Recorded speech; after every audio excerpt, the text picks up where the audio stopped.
Un tour de cartes. Un tour de cartes. Un tour de cartes. Oui, public, me voilà. À nouveau. Me voici. Et comme je vois que vous êtes actuellement très demandeur de tours de cartes, je viens vous en présenter un. Un. Mais lequel?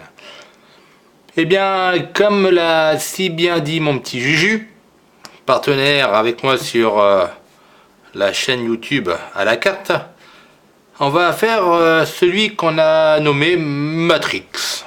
Alors, dans un premier temps, qu'est-ce qu'il faut faire? On va essayer dans ce jeu, ce simple jeu, un jeu tout ce qu'il y a de plus banal, de choisir une carte.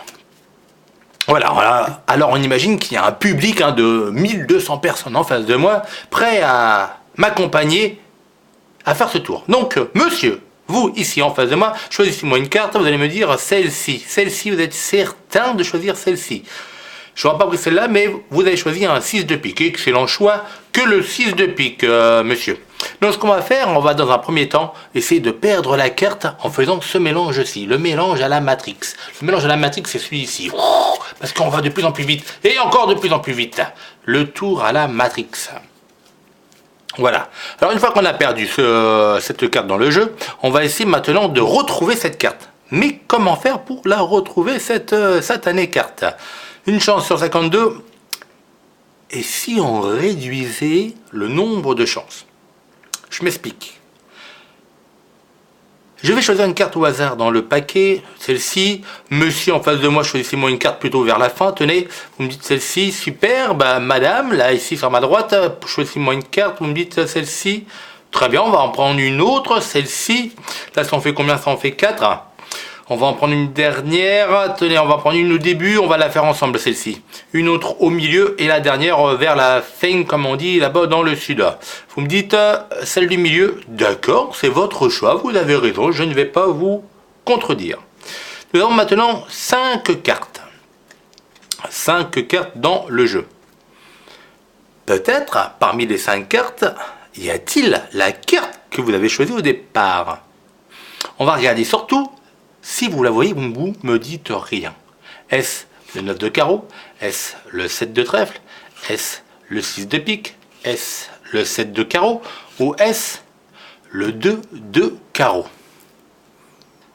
Vous l'avez vu, elle était dedans, c'est-à-dire que parmi les 1, 2, 3, 4 et 5 cartes, il y avait votre carte. C'est déjà pas mal.